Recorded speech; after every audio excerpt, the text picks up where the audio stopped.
May 2020. And before that I was down there June 2018. And it's a lovely walk along the Rochdale Canal.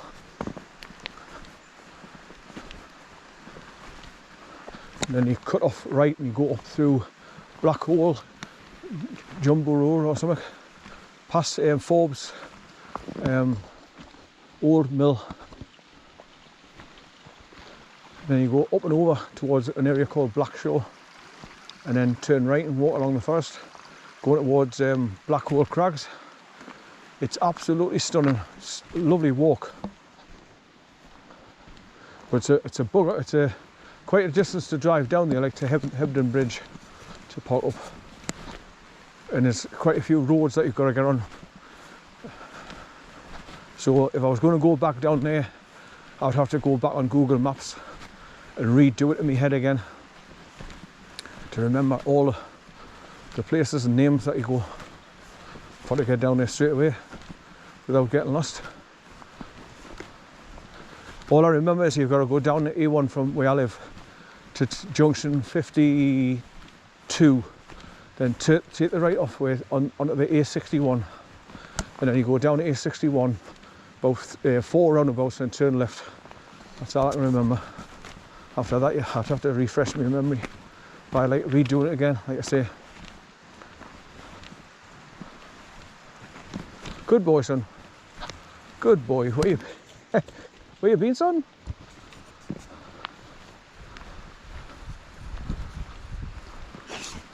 So after running backwards and forwards as well, burning all that energy off that he's got when he pulls my arms up his sockets when I first get out of the car. When I put him back on his lead after he's had this running boot, he's not pulling as much because he's got less strength and energy to pull. So it's great. He's much more easy to manage.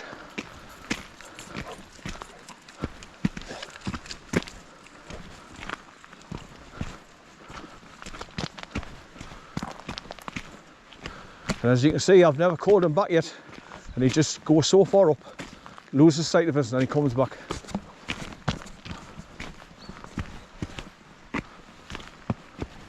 But he still can be stubborn. He's a typical bully, stubborn. Because when I took him to Thornton Woods, I talked to a couple that had 3 dogs, and he got the scent of the dogs and he went off, and he forgot about me. He went way after looking after where the dogs were, and I had to go looking for him. And the bloke, when he saw him, he come all the way back to drop him off with me again, so they could continue with their journey. So he was a naughty boy that day. So that's why I still got to watch what I'm doing with him till I get him a bit more trained. And this is all part of what I'm doing today. Just give him that bit where he's used to, hey, get out of that! Dear, what the hell is that, an old animal or a bit of shit or something? Get out there! That may be a dead rabbit or something. Get out! Get, hey! Hey! Get out there! Get! Leave it! Leave it! Do you know what the hell it is? Maybe just tufts of grass or something. Leave it, son! Leave it! Leave it! Just tufts of moss. I thought it was like some sort of dead animal.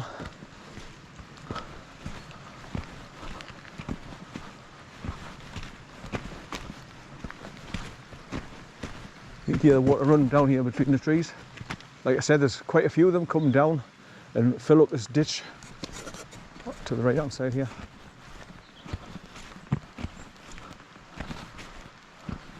So you can see all the areas that have been going up there with caterpillars to drag all those trees doing that, snap and falling over, the skinny ones. Still quite a few of them to go though.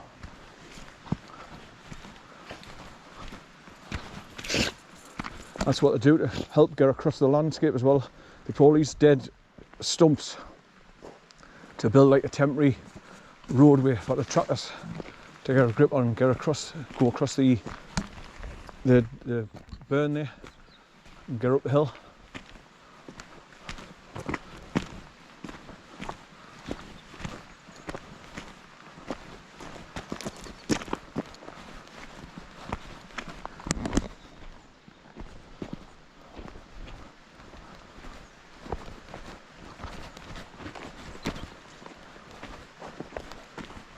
Right, so I'll be coming out the tree line now into the open, so we're just sort of the wet stuff coming down a bit heavier. I'll be out in the open, so no shelter.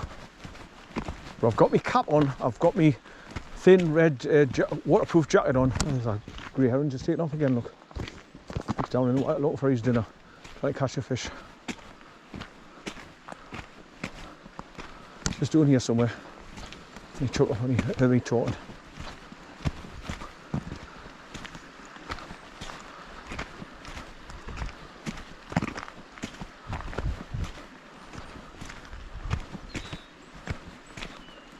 There was a bit of what's left of a wall just over there to the left. So I'm just wondering if that was part of the grounds of Whiteburn Shank Cottage that come all the way down here. This was all its grounds, right down to here. Not sure, like, but why would a wall, perimeter wall, be down here? Right, so here's a big turnaround point or passing places for the big trucks, and they come down the bank with the trees.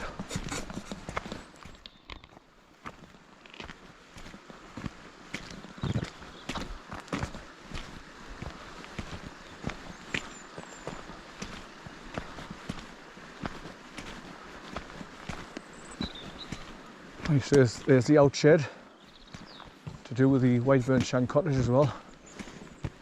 So you see the door's open and it's got a corrugated roof sheet missing, so you could temporarily hide in there. It was sort of raining heavy just until it stopped or slowed down. Temporary shelter.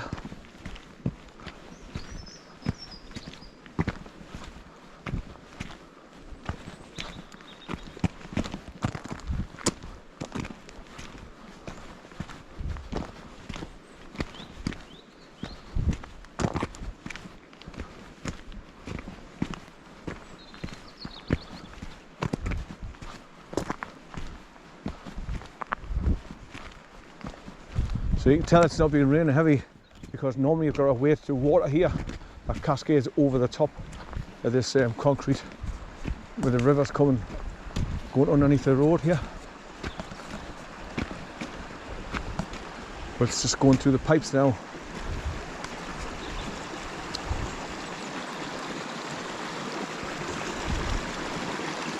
I love that when you see the water going into water and creating all those white bubbles. Once again, very therapeutic.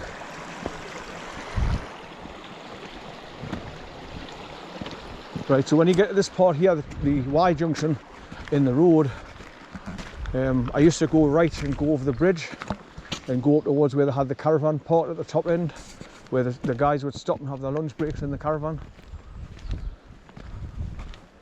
Right, come on, son. Yeah, hi, hi. Come on, hi. Come on, son. Hi. Here he comes.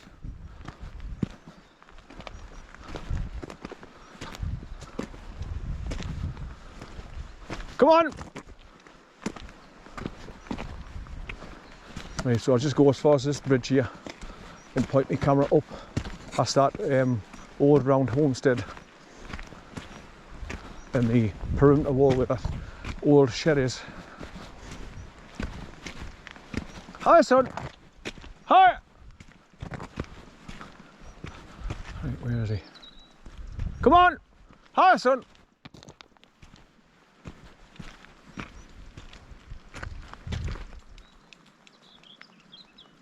Hi. Good boy, son.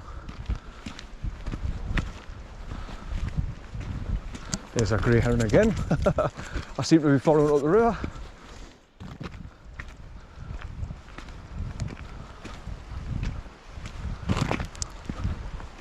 Right, so this is just a strong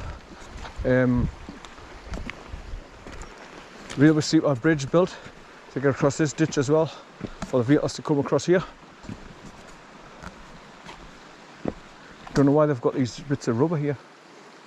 Probably to stop them skidding, because when this wood's wet, it's slippery as hell.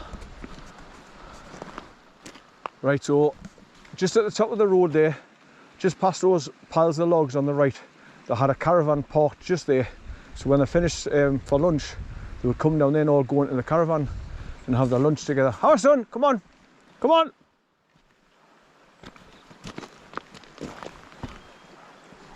Hi, here he comes. All this running about is going to burn his energy off, that's good. So by the time I get up past the cottage, it's all uphill and it's hard going. I tell you that you'd be knackered. So if I do have to put him back on his leader, like I say, he's not going to be pulling like hell out of me. Hi son. Right, I've got to stop for a wee again. Here he comes. He's going to be all dirty underneath his belly because he's running, and all the splashes of mud and water kind of up on his belly.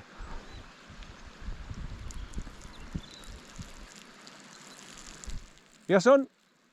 Hi. Hi. He's starting to go up the hill by himself now.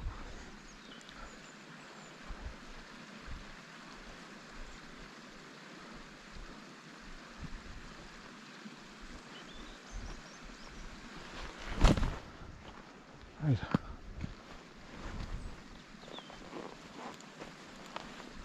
That's it. Right.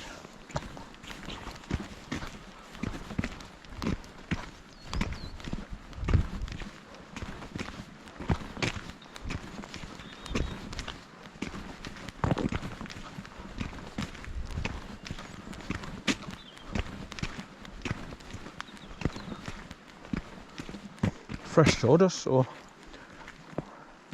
they must have been across the thing and they've sawn these just recently because it's like very clean sawdust. Good boy, son, good boy. Right, this is a bastard to get up here. Like you go up and up and up and up, and then you go around an S-bend, and it's all loose stones. It's a nightmare. Very tiring by the time you get to the top. And then if you keep going up past the cottage, you go up further and then you go around another S-bend and then bend to the left and start going uphill again to get up on to Clennell Street. So it's an uphill struggle, it's evil. And it leaves you knackered until you get on the top and the flat. But it's not flat even when you get to the top. It's still slightly uphill, like a slower gradient.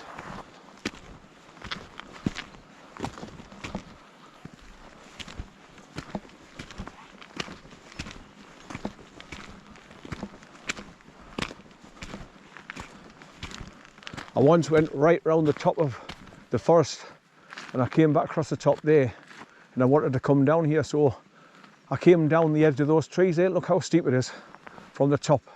I must have been bloody mental. I was a bit younger then though.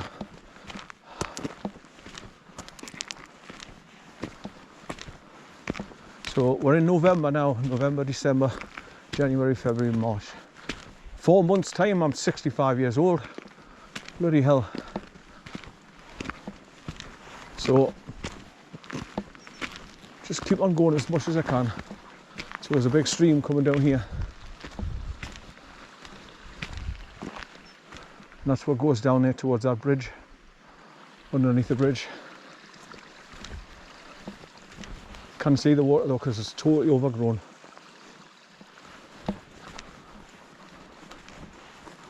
So normally this is why, normally when I come here and you get up to the cottage, it's nice to grab a seat on the benches or the plastic chairs that's there, but like I say, the vandals keep coming up here and wreck them. Like I say, the little bench seat that was outside the window, it's lost its leg and they had it propped up or something. So you can't sit down on that anymore.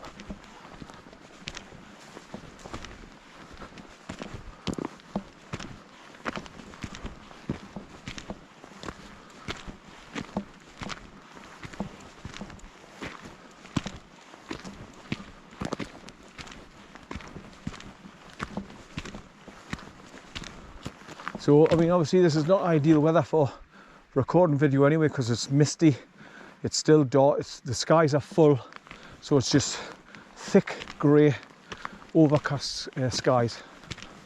Well, not a lot of light, so your videos don't turn out as good as they should, like you do in the summer times.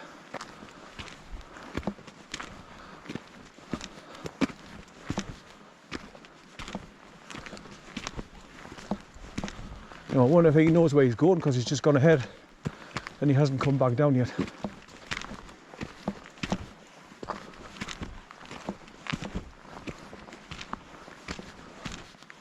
Oh, right, this is a nightmare getting around here, this bend.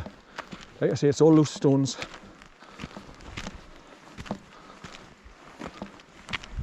And uphill.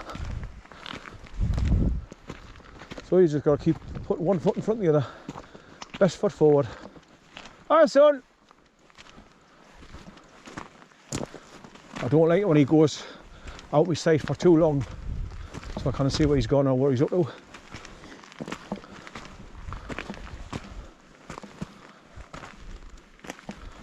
Hi, son!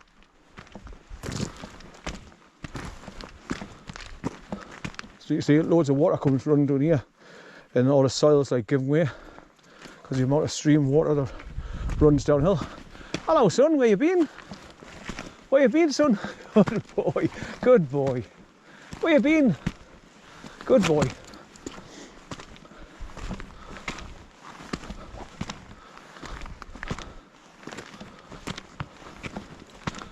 You'll be absolutely knackered by the time we get back to the car.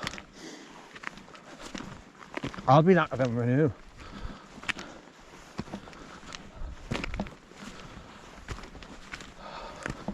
I actually hate this S-bend though, going up to the cottage. But as you get higher and higher, the views are spectacular. It's lovely. There's nothing better than sitting at the cottage when the sun's out and it's coming out and it lights up the whole valley and you get crisp, clear, colourful videos.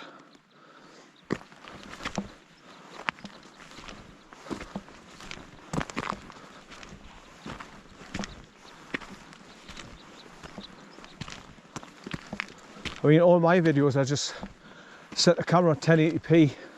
That's good enough for me, because if you put it 4K, the files just become massive and take up a lot of room on your card, and it takes longer to upload them to your computer, and it takes a long time to render them as well. And like I always say, what's the point of doing it with 4K? Because when you put them up on YouTube, they knock them down to 360p anyway, until you go back into them and change the settings. On my videos, because I know what they do when you put them up, they drop them all down to 360p. So I put in the writing underneath my videos, please click on settings and watch in 1080p HD for a better viewing experience. And then people can just click on a higher setting and get a clear, better, colourful picture of the journey, instead of at a 360p, which is very grainy and horrible.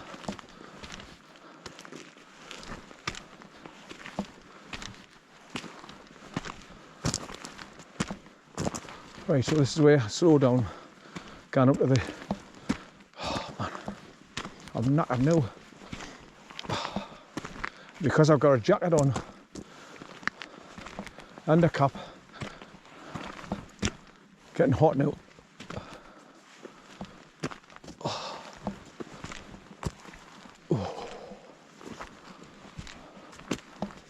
So this is why I always stop here and have me oranges, because my throat gets dry. We're walking uphill.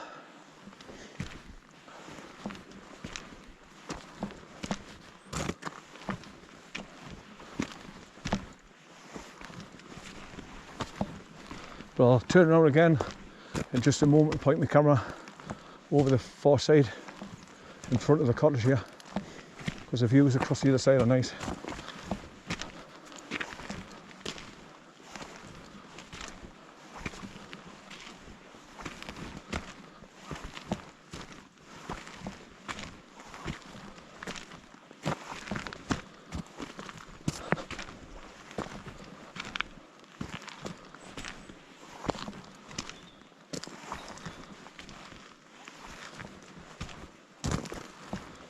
Right, so I'll just quickly go to the grounds, walk around the cottage to see if there's any more damage to it with the drunks coming up here.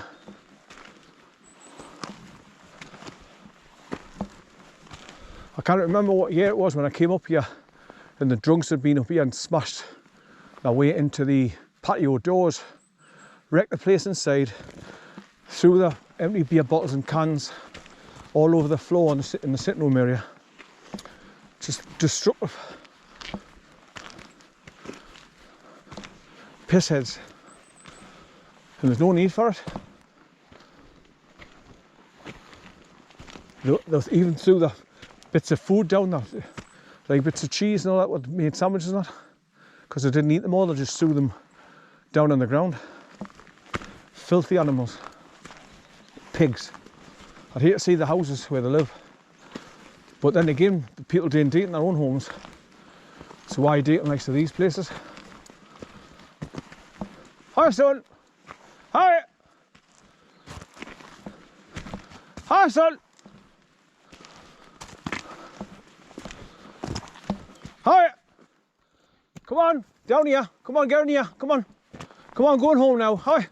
Hi, get in here. Get in here. Come on.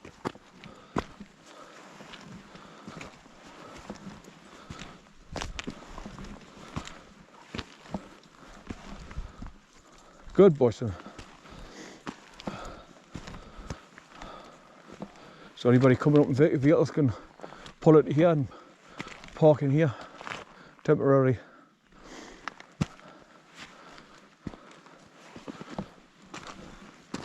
But there's a rubbish back here with remnants of what they did, the destruction, empty beer bottles and shit, food wrappers, sandwich packets, you name it. They left a whole lot in the house after destroying it and smashing the doors and that, and the windows.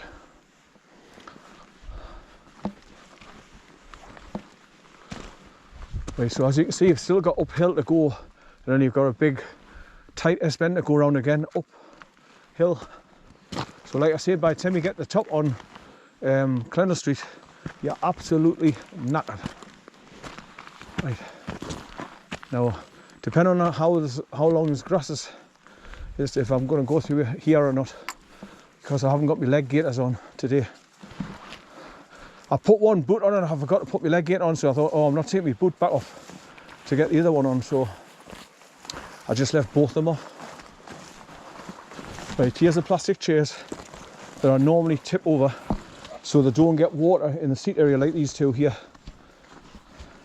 Wish people would just learn to do that, so people have got a dry seat to sit down on. But not everybody's considerate, as we know. Right, that's the water. So if they just leave them, tip them up against the wall or the door, and there's no water, settles on the sit-down area. So they've got somewhere to sit on when they get up here. Good boy, son, good boy.